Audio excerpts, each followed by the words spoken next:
I think a lot of people, when they really even like have a thought about what it means to be a professional basketball player, like I find your road just so intriguing, man. Like I really do. For those who don't know, stick with me. This is long. He was undrafted, played in the summer league for Sacramento. You were signed. You went to the G League, the Reno Bighorns. You were waived by the Kings. You went to Zagreb. You played with Ryan Boatwright, by the way. Shout out Ryan Boatwright. Yep. You would leave Zagreb. You would join the G League's Windy City, then D League, now G League. We'll say G League. Windy City Bulls. You won the Central Division Championship. You were traded to the Fort Wayne Mad Ants. You were selected in the G League expansion draft. There was a whole thing there between the Capital City Go-Go team and the Westchester Knicks. Yep. You then sign a one-year deal with Estu in Spain. Yep. Shout out to Tony Douglas. You also played on a team with him. Yep. And formerly BJ Mullins. Yes. Byron Mullins. Yes. I don't even know when that happened, Yes. but I do remember it happening. And Melo Trimble was on that team too. Shout out Q. And then you sign with AB Castello in Spain. Yep. Right? You played with Matt Stainbrook. I remember that name with Xavier. Yep. October of 21, you signed with Cáceres Ciudad del Baloncesto in Spain. You signed with the Landstede Hammers in the Netherlands. You made the cup final there. And then in January of 2024, you signed with a team in Austria. What the fuck, man? There's so many teams. There's so many moving parts. Like, again, when people think about professional basketball, they think like, oh yeah, he's going to be with the team for 5 years. You know, so it's your story is unique to many people who don't pay attention to basketball, but like to go from NBA, G League, and then playing in Europe for so many different teams as well. I have so many questions on this, but like, how do you deal with the I'm putting words in your mouth here, but like, is it uncomfortable to like continue having these moving parts left and right in your career? So I think when I was younger, the first couple of years, the instability was the toughest part, in the sense of coming back in the summertime, working out, not knowing where the hell I'm going to end up, where I'm going to sign, and the thought of, you know, having to pack my bags for another 8-9 month window, not knowing anybody, starting from scratch. So the first couple of years, it was tough. But, you know, luckily, I think I'm a pretty outgoing person, you know, who can get along with people well. So I made friends in all the places that I went, but unfortunately, I never repeated. And so, you know, as you said, I've kind of been around. I've played in 4 different countries in Europe, for a whole bunch of different teams. And I think that's kind of been the toughest part, was early in my career, that instability. As I got older, I kind of just began to embrace it. It's like, okay, it's going to happen when it's going to happen. Fuck it. For now, I'm working out, focusing on, you know, enjoying my summer, being with my family, being with my friends. When the time comes, when like an offer that I like is presented to me, I'll sign it, go. So once I kind of developed that mentality, it kind of put things more into perspective, and I was able to enjoy my summers. Whereas before, it was like, oh shit, when am I leaving? When am I leaving? You know, oh, I got to do this before I go. I got to do this before I go, or this and that. And then at the end of the day, I realized I had more time. So, but I think I wouldn't change anything about it, just because, shout out to the 3 years that I did in Spain. I now speak Spanish fluently. Cool. You know, that was a huge plus for me. I think experiencing all these different cultures, living in all these different places, it really expanded my horizons in terms of seeing how different people live, how different cultures are. I think last year was really the first year, 2 years ago, when I played in the Netherlands, was the first year where I took advantage of being in Europe. So whenever I had like a free 2 days, I would just go somewhere. I'd literally hop on a flight and go. Yeah. So my GM, as a joke, would call me the Minister of Tourism because he's like, "You're always gone somewhere." Like we played a cup game, and we win, and I literally drive to the airport. No, excuse me. I took a train to the airport, and slept in a bed at a hotel for like 3 hours, woke up. My flight was at 5 a.m. I flew to Copenhagen. I spent 2 days in Copenhagen walking around like a madman, So like sweet. tourists and everything. Fly back, practice on Monday, ready to go.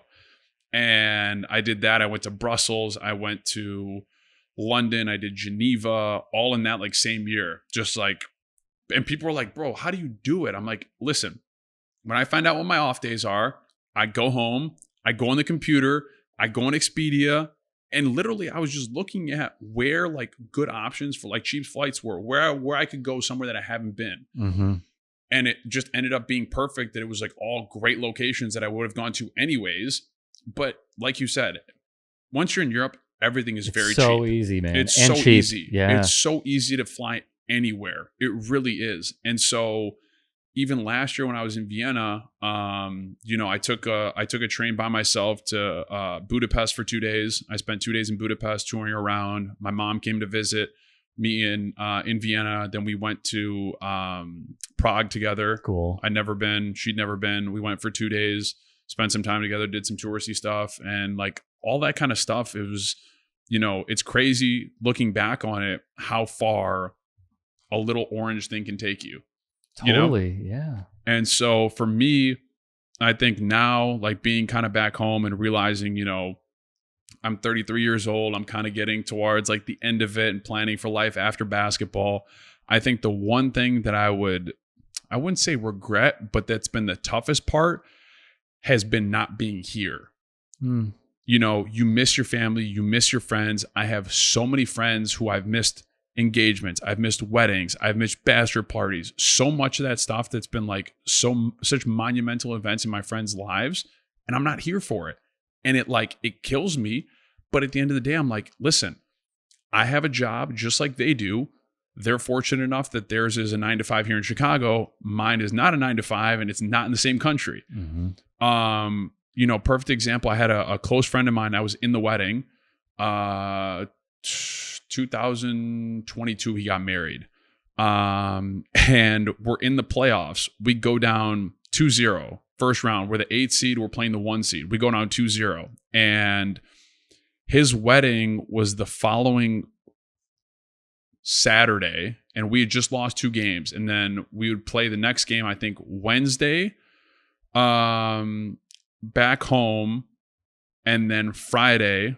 And then, excuse me, it was 2 weeks after that. And so we played Wednesday, Friday, and then fast forward, and we played Wednesday of the following week, game 5. It was a 5-game series. So we go down 2-0.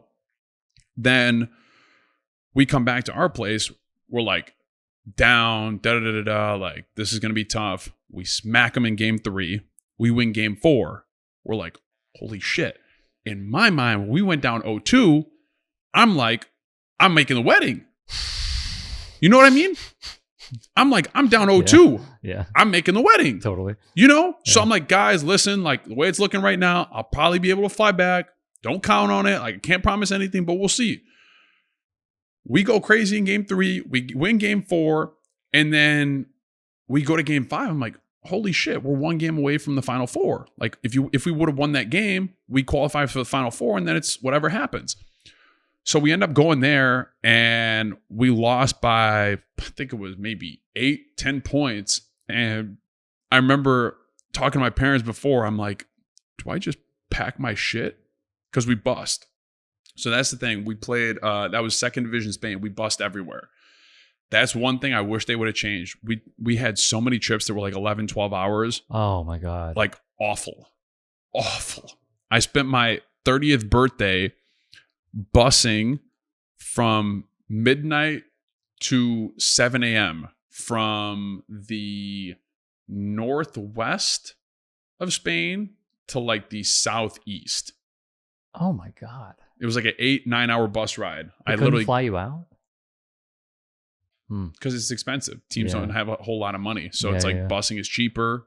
We'll just bus you out, get to the hotel, sleep, whatever. So anyways, the game finishes, and before the game, I was like talking to my parents, like, do I just pack my bags and whatever happens? Like if we lose, I'll just hop on the flight, get a flight from Barcelona, go, and I'll catch the wedding.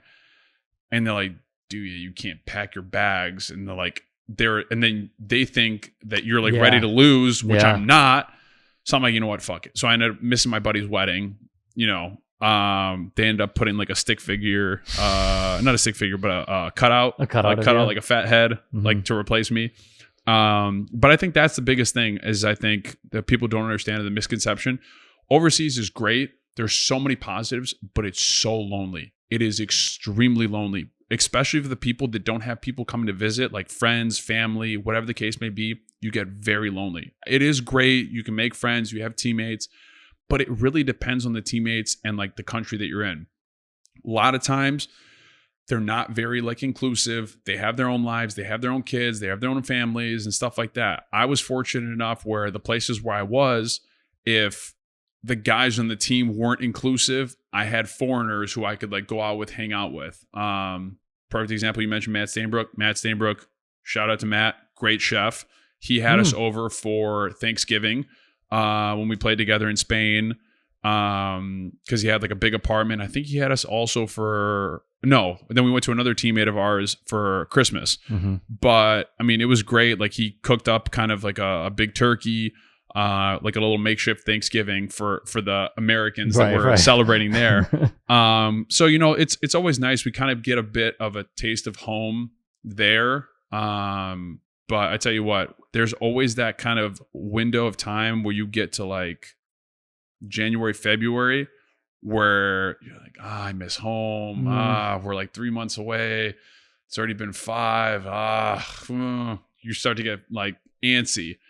And once the season ends, everybody's just like so excited to pack the foreigners. I mean, like the guys who are there, like the foreigners can't wait to go home because it's been a long year. Like you've been through so many ups and downs, whether you won, whether you lost, whatever the case may be. Like you learned a lot, go home, regroup, recharge, and get ready for what's next. Right. On the loneliness front, I mean, how do you make friends when you're there who are non-teammates? Do you just have to be like a really outgoing person and know the language? So listen, my first 2 years in Spain, my first year was amazing. I lived in Madrid. Estudiantes was amazing. Loved it. You know, heart of, you know, Spain. I loved my apartment, loved where it was and everything. Unfortunately, got cut short because of COVID. So March rolls around, COVID hits. Yeah, but we would have never met. 100%. So that in itself is a crazy story, how we got out and everything, my mom and I. Because ironically, we had a family friend of mine, his girlfriend, my mom, my dad, all were visiting me at the same time. Oh. My buddy was staying at my place. My parents were in a hotel because my dad was like already scouting. Right. And so we all go out to dinner after the game. The next morning, my dad, my buddy, and his girl fly out. My mom stays. My mom is like the ultimate, what's the word I'm looking for? I'm an only child. So like she can't be without her son for a long period of time, but it's also like she wants to cook. She wants to make sure I'm good. I'm like, Mom, I'm 28. I'm okay. Like, don't worry. But, you know, I can't turn her down. Totally. So she's like, I'm going to stick around for a couple extra days, cook for you a little bit. Cool. Well, in that same time, COVID breaks out. So I'm like, okay, you're not leaving the house. I will go do the shopping. You stay at home. You know, I put gloves on. I don't know what the fuck is going on. Like, we're going to the store. I'm doing this, doing that. Come home. And we find out that, you know, that they're going to put tanks on the road. And they're not going to. Yeah. So the Spanish government was going to put tanks on the road on Sunday to prevent people from going in and out of Madrid, to kind of prevent like the expansion of COVID, to not let people in and out. So when I hear that, I go into full blown panic mode because I'm like, we need to get out of here. I was like, I wasn't so worried about myself. It was more so about my mom, just because like they always said, oh, it can hit the elderly worse. Okay. So we end up booking a flight. And I'll never forget, we come home, we dropped some stuff off. Luckily, shout out our friends in Spain. They sent some stuff to Croatia for us. And we like spent a little bit of time, but it's like, it was weird. Like, you don't know if you should say hi. We like sat on their couch. We talked, we left, we go home. And long story short, I'm like checking what time our flight's at so I can call like an Uber or a Cabify, whatever the hell it was, for the next morning. Mm-hmm. Our flight gets canceled. I got no notification. So it's probably midnight. Our flight, we're supposed to leave at 4 for our flight. I'm panicking. I'm like, we need to get the fuck out of here. I was like, I call my dad. I'm like, listen, you try and get through to United. I'm going to do the same. And I'm like, it doesn't matter where, just fly me out of Spain. I was like, get me somewhere else. And then we can, hop around, fly. So he's on the phone. He gets through before we do. And so I'm texting him and he's like, okay, great. Lady said Monday, you're all set. I'm like, no, Sunday, they're putting tanks on the road. We need to get out tomorrow, like tomorrow. And he's like, dude, this woman is literally laughing at us. Like, she's like, what are you talking about? It's not going to happen. I'm like, where is she, out of curiosity? Like, where in the world? And he mentioned some random country. She wasn't in the US. She was somewhere else. I'm like, okay, if she's not here, tell her to shut the F up because she doesn't know what's going on. Politely. I'm like pissed off at this point. And so luckily we end up finding tickets. We flew through London back to Chicago. Not to mention that they lost our bags or anything. I'm like, I don't care. I just want to get home. We get home, but to go back to your question, I end up signing in October. After we met that summer. I signed in October to go to another city in Spain. This was COVID still. So you can't go out. You can't really, like, restaurants have to be outside. People aren't really mingling if they don't know you because they don't know where you've been. So that whole year was, a crapshoot. I just knew my teammates. I met a couple friends, through girlfriends or whatever the case may be, but that's it. Then luckily the year after that was kind of a normal year. COVID wasn't a thing. I shouldn't say it wasn't a thing. It wasn't as like prevalent. Exactly. So that's where, I could go out a little bit, meet people and stuff like that. But I think it just depends. A lot of times people are able to make friends through fans, people that come to games, show support and like, hey, come to our restaurant or hey, come grab a bite to us, whatever. Nothing going on. Cool. Let's do it. And that's how a lot of times people make friends. Or if it's like a friend of a friend, somebody who supports the team, hey, I want to introduce you, that's how it happens. So, for me, I met a lot of people. Unfortunately, a lot of those connections and everything that I had, I never went back. Right. So that's like the toughest thing. It's like, yeah, you work so hard to like kind of make this place home, but then you ship off and go somewhere else. So I think that's like the toughest part. Like you said, the whole loneliness factor. You try your best, try and make the best of the situation, meet people and everything. But at the day you remember like what you're there to do. And that's, play basketball, make a living and kind of continue to pursue your dreams. Right.